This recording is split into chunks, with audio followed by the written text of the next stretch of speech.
Student good morning. आज हम discuss करेंगे some important numericals of chapter electricity. जैसे कि हमारे पास फर्स्ट क्वेश्चन है वो क्या दिया हुआ है, 2 लैम्प, वन रेटेड 100 वाट है, 220 वोल्ट और अदर है वो 60 वाट है। 220 volt are connected in parallel to main electric supply. Volt current drawn from the line if the supply voltage is 220 volt. देखो यहाँ पर हमारे पास 2 लैंप दे रखे हैं, एक की पावर 100 वाट दे रखी है, दूसरे की पावर 60 वाट दे रखी है और दोनों को ही मेन इलेक्ट्रिक सप्लाई के साथ कनेक्ट कर रखा है और मेन इलेक्ट्रिक सप्लाई की जो वोल्टेज है वो 220 वोल्ट दी हुई है। तो देखो यहाँ पर पैरेलल के अंदर कनेक्ट कर रखा है। पैरेलल में potential difference remain same, means first की भी वोल्टेज 220 वोल्ट होगी, सेकंड की भी वोल्टेज 220 वोल्ट होगी, लेकिन करंट है वो पैरेलल में डिवाइड हो जाता है। तो जो टोटल करंट गया है हमारे पास लैंप में वो दोनों में डिवाइड हो गया। मींस फर्स्ट लैंप का करंट हमने I1 मान लिया, सेकेंड लैंप का करंट हमने I2 मान लिया। तो जो टोटल करंट है मेन इलेक्ट्रिक सप्लाई से वो हमारे पास क्या हो जाएगा, I1 प्लस I2। क्योंकि देखो यहाँ पर पैरेलल के अंदर कनेक्ट कर रखे हैं। जैसे कि एक लैंप ये है हमारे पास और सेकंड लैंप ये है, इनको किसमें कनेक्ट कर रखा है, पैरेलल के अंदर, और मेन इलेक्ट्रिक सप्लाई से इनको कनेक्ट कर रखा। तो देखो यहाँ पर सिंपल सी बात है कि जैसे ये जो करंट आया टोटल करंट ये 2 में डिवाइड हो गया, I1 इधर चला गया और I2 इधर चला गया। तो टोटल करंट आपसे पूछ रखा है इसमें कि मेन इलेक्ट्रिक सप्लाई से टोटल करंट है वो कितना होगा। ये आपको समझाने के लिए बताया, आपको नोट कहाँ से करना है। जैसे कि आपके पास क्या दिया हुआ है, पावर दे रखी है, power of first lamp, power of first lamp, first lamp की पावर है वो कितनी दे रखी है, 100 watt. Power of second lamp, second lamp की पावर कितनी दे रखी है, 60 वाट। और पोटेंशियल डिफरेंस है वोल्टेज या पोटेंशियल डिफरेंस वो आपके पास कितना है, 220 वोल्ट। अब यहाँ पर टोटल करंट की बात कर रहा है तो समझ में आ गया होगा, in parallel potential difference remain same, potential difference remains same and current divides,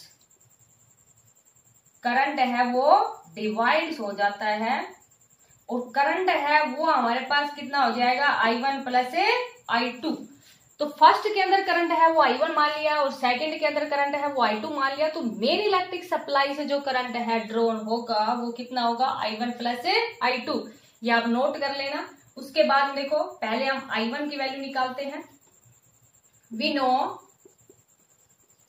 P is equal to क्या होता है, VI। तो I इजिकल टू कितना हो जाएगा, P बाई V। तो फर्स्ट का लिखेंगे तो क्या लिख देंगे, I1 is equal to P by V1। Second का लिखेंगे तो क्या लिख देंगे, P बाई V2। फर्स्ट की पावर कितनी है, P1, सेकेंड की पावर कितनी है, P2।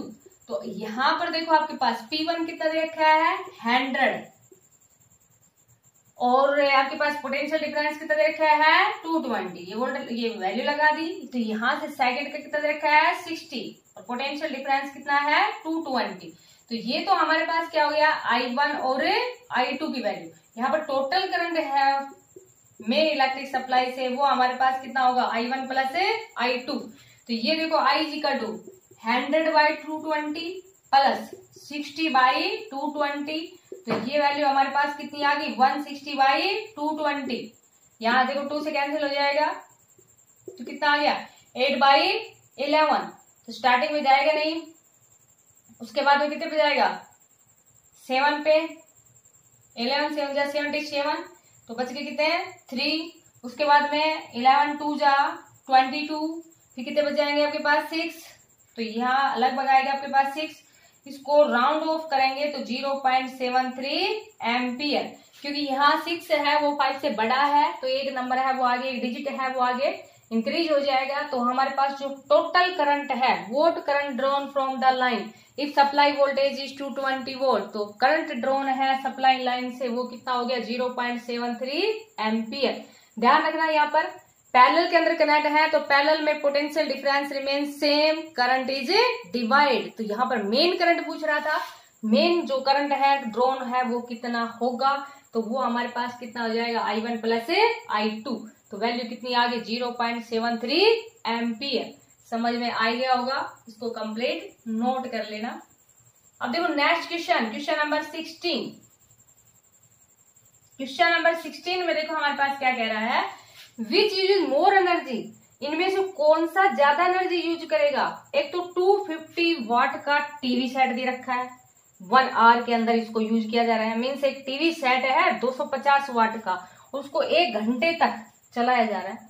और एक 1200 वोट का टोस्टर है जिसको 10 मिनट तक यूज किया जा रहा है। तो विच यूजेज मोर एनर्जी, तो इसमें से ये पूछ रहा है कि कौन से की एनर्जी है, मीन्स कौन सा ज्यादा एनर्जी का कंज्यूम करेगा। विच यूजेज मोर एनर्जी मीन्स कौन सा ज्यादा एनर्जी को कंज्यूम करेगा। तो यहाँ पर देखो आपके पास क्या दिया हुआ है, पावर दे रखी है और टाइम दे रखा है और एनर्जी पूछ रखी है हमारे पास। तो एनर्जी के हमारे पास काफी फॉर्मूले थे। एक हमारे पास एनर्जी का फॉर्मूला क्या था, H is equal to I square R T. एक हमारे पास एनर्जी का फॉर्मूला क्या था, H is equal to power multiply time. एक हमारे पास एनर्जी का फॉर्मूला था वी आई टी। अब जो कंडीशन दे रखी है उसके अकॉर्डिंग वही फॉर्मूला पुट कर देंगे। यहाँ पर हमारे पास पावर दे रखी है और टाइम दे रखा है, तो एनर्जी के लिए कौन सा फॉर्मूला लगा देंगे, पावर मल्टीप्लाई टाइम। तो यहाँ देखो ये कह रहा है कि टीवी सेट की पावर दे रखी है तो 250 वाट, तो हम लिख देंगे power of TV set, power of A TV set कितनी दे रखी है, 250 वाट। टाइम, जो टाइम में यूज कर रहे हैं टाइम, वो हमारे पास कितना दे रखा है, 1 आवर। अच्छा ध्यान रखना यहाँ पर देखो वाट में है या आर में है, तो इसको किस में चेंज कर लोगे, सेकंड में। कितना आ गया, 3600 सेकंड। उसके बाद में देखो हमारे पास क्या है, इसकी एनर्जी निकाल दो पहले, या तो energy consume by TV set, energy consumed by TV set, TV set के द्वारा एनर्जी कितनी कंज्यूम्ड होगी। तो यहाँ पर देखो एनर्जी का समझ में आ गया होगा फॉर्मूला। एक हमारे पास फॉर्मूला क्या था, पावर मल्टीप्लाई टाइम। तो यहाँ पर एनर्जी कंज्यूम्ड है टीवी सेट के द्वारा, पावर कितनी रखी है, 250, टाइम कितना है 3600। इसको मल्टीप्लाई करेंगे तो ये हमारे पास आ जाएगा 9, यहाँ पर 3 0 ये और एक 2 0 आपके पास इसके आ जाएंगे, तो ये आ जाएगा हमारे पास 9 × 10 की पावर 5 जूल।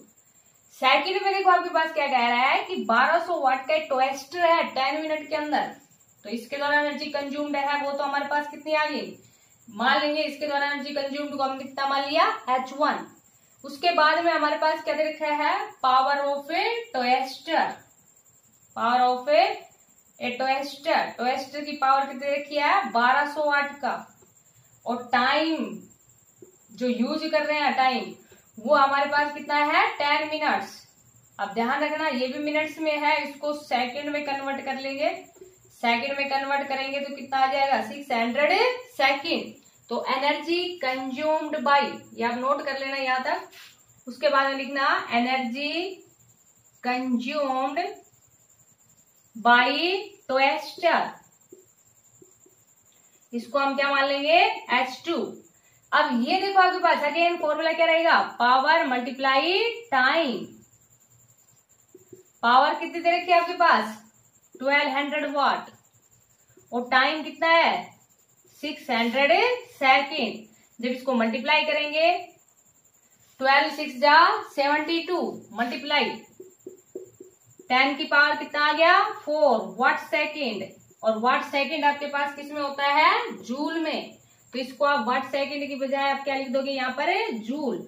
और अगर इसको स्टैंडर्ड फॉर्म में लिखोगे तो ये हमारे पास कितना आ गया, देखो एक पॉइंट आगे किसका है, तो ये वैल्यू कितनी आ गई, 7.2 × 10 की पावर 5 जूल। अब आपको बिल्कुल साफ दिख रहा है, ये कितना है, 9 × 10 की power 5 joule.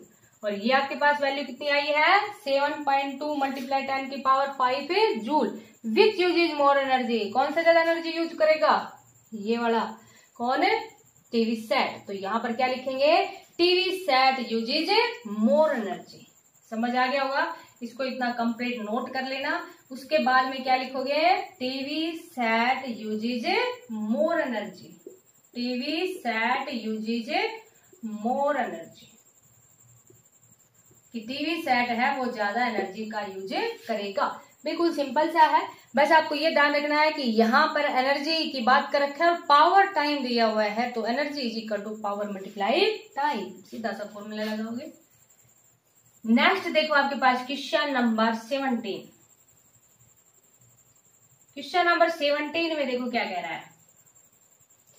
N electric heater of resistance, एक इलेक्ट्रिक हीटर है उसका रेजिस्टेंस दिया हुआ है, resistance of an electric heater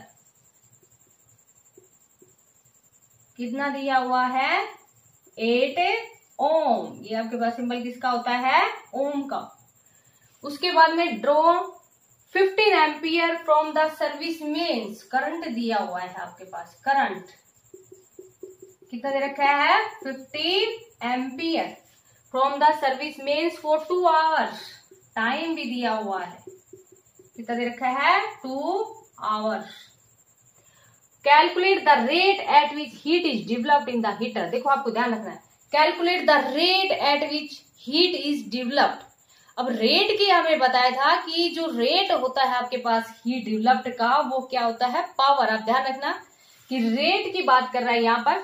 इस क्वेश्चन का आंसर एनसीईआरटी की बुक में मिस प्रिंट है, ध्यान रखना, क्योंकि यहाँ पर रेट की बात कर रहा है, वहां पर टोटल एनर्जी निकाल दी। तो यहाँ क्या कह रहा है, calculate the rate at which heat is developed, तो rate of heat developed, rate at which heat is developed. देखो यहां पर अब आपके पास है ना, रेट की बात कर रहा है। अच्छा, हीट आपके पास समझ में आ गया। देखो हीट है वो हमारे पास क्या होती है, I²RT होती है, लेकिन यार रेट की बात कर रहा है। जब रेट की बात करता है तो विद रिस्पेक्ट टू टाइम होता है। तो आपको यहां पर कौन सा फॉर्मूला लगाना है, rate at which heat is developed, तो आपके पास क्या रहेगा, H/T, ध्यान रखना H/T, जब रेट की बात कर रहा है। अगर यहाँ पर क्वेश्चन में rate at which heat is developed ना होके हीट इज डेवलप्ड होता, तब आप फॉर्मूला कौन सा लगाते, H is equal to I²RT। लेकिन अब यहाँ पर फॉर्मूला है वो क्या लगेगा, I² इंटू R। तो देखो यहाँ पर I कितना देखा है, 15 मल्टीप्लाई 15 मल्टीप्लाई आपके पास वैल्यू कितनी रखी है, 8। जब इसकी मल्टीप्लाई करोगे तो ये आपके पास कितना आ जाएगा, 1800 जूल पर सेकेंड। ध्यान रखना एनर्जी की यूनिट क्या रहेगी, जूल, और टाइम की क्या रहेगी, सेकेंड। तो ये आपके पास देखो जूल पर सेकेंड आपके पास क्या होती है, पावर ही तो होती है, क्योंकि energy by time, rate of doing work क्या होता है आपके पास, पावर। एनर्जी बाय टाइम किसके इक्वल होता है, पावर के इक्वल। तो यहाँ पर अगर क्वेश्चन में अगर पावर की बात करता तब भी आपके पास आंसर यही आता। Rate at which heat is developed की बात कर रहा है तभी आपके पास आंसर है वो कितना आएगा, 1800 जूल पर सेकेंड। तो ये था आपके पास एनसीईआरटी के एक्सरसाइज के question answer. Thank you, have a nice day.